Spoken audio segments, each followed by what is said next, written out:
story about love, about happiness, and warmth. About Christmas!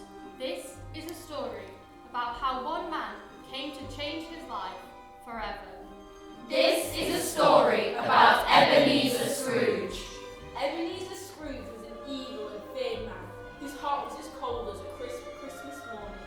In fact, it appeared as though the cold within him had frozen his old features, nipped his pointed nose, made his eyes red, and his thin lips blue. Old Scrooge was a banker, and a tight-fisted one at that. a squeezing, wrenching, Grasping, scraping, clutching, covetous old sinner.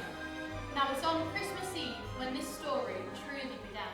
Scrooge sat in his cold counting house, so cold in fact that he could hear the sound of people in the street beating their chests and stamping their feet on the pavement to keep warm. Scrooge sat at his desk with the door slightly ajar so he could keep an eye on his clerk, Bob Cratchit. A Merry Christmas to you, dear Uncle. Bah, humbug. Humbug? You don't mean that, surely, Uncle? Of course I do. Merry Christmas. What on earth is there to be merry about? You see, Scrooge hated Christmas. Perhaps you can be merry about my Christmas party. I'd love for you to... But before his niece could even finish her sentence, Scrooge had hurried her out the door. Scrooge continued to work late into the afternoon. Upon the hour, as the clock tolled 6, Bob Cratchit snuffed his candle out and put on his hat. Nervously, he walked towards Scrooge's office and asked, Sir, as tomorrow is Christmas today, the rest of the workers and I wondered if we might be able to have the day off to spend with our families. The day off? How absurd. A poor excuse for picking a man's pocket every 25th of December. Fine, you may all take the day off. However, I expect you all to be here earlier the next morning. Oh, we will. Thank you, Mr. Scrooge, and Merry Christmas. Humbug.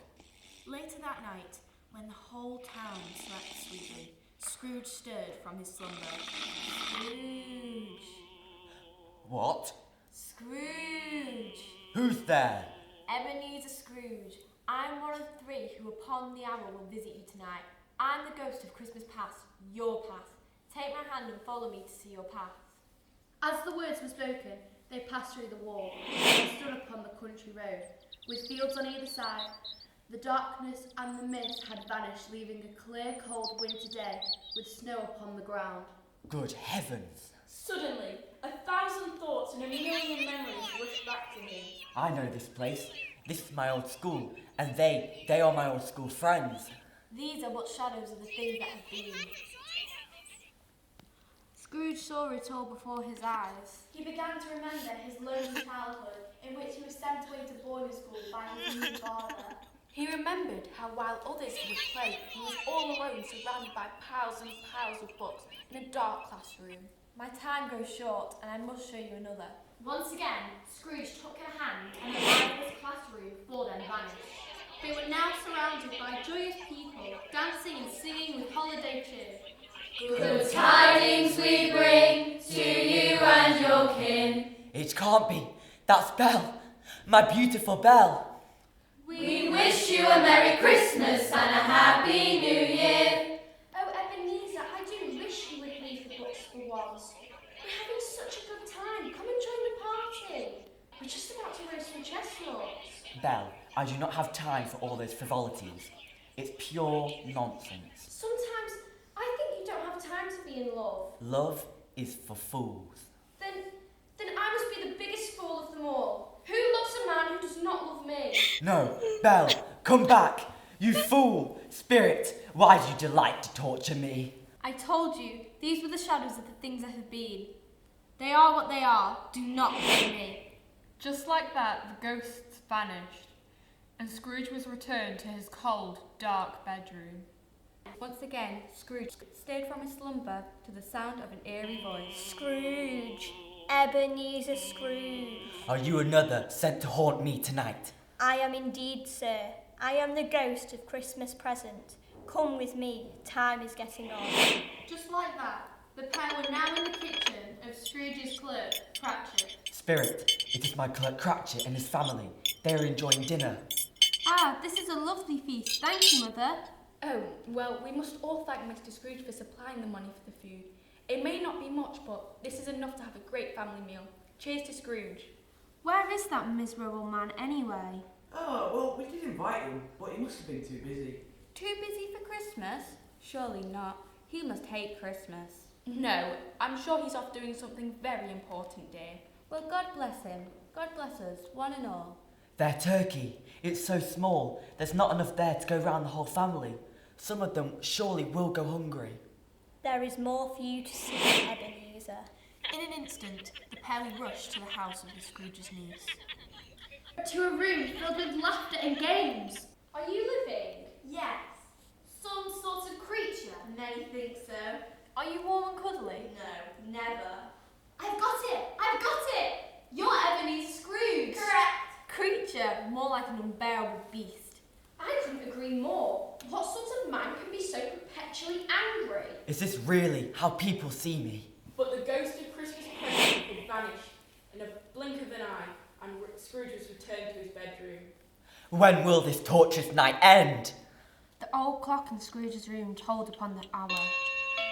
Fearfully, Scrooge held his hands to his eyes as he waited for the sound of the next spirit to arrive. But there was no sound. Instead, Scrooge opened his eyes and saw before him a fearsome figure. You must be the ghost of Christmas future. Please tell me there is some happiness to be found at the end of this epic journey. The spirit held out their hand, and just as before, Scrooge took it. Together, they journeyed forward in time. Oh, Tiny Tim, Cratchit, what's happened?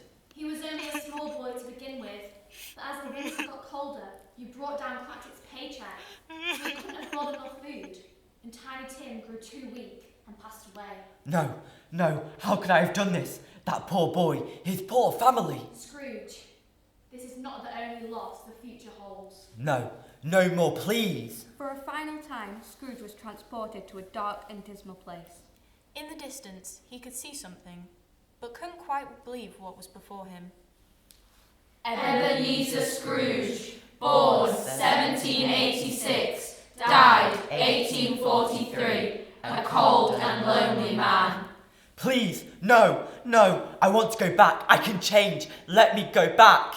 Darkness had faded and the morning had come. Suddenly, without a moment's notice, Scrooge ran into the town square in his nightcap and gown. You there, what day is it? Why, it's Christmas Day, of course. It's Christmas Day. Merry Christmas, sir. How wonderful, and to you too. Merry Christmas. In an urge of happiness, Scrooge went about the town wishing all he saw a Merry Christmas. Merry Christmas. And to you, sir. Season's greetings to you. And to you. And to you, little one. Merry Christmas. Have a wonderful day, sir. He even stopped at the butcher's and bought the prized possession turkey hanging in the window. Scrooge carried the bird all the way to Bob Cratchit's house. Where he and the whole Cratchit family spent the entire evening dining on a fine Christmas meal and playing joyful games and singing sweet carols. Scrooge truly was a changed man. We wish you a Merry Christmas and a Happy New Year.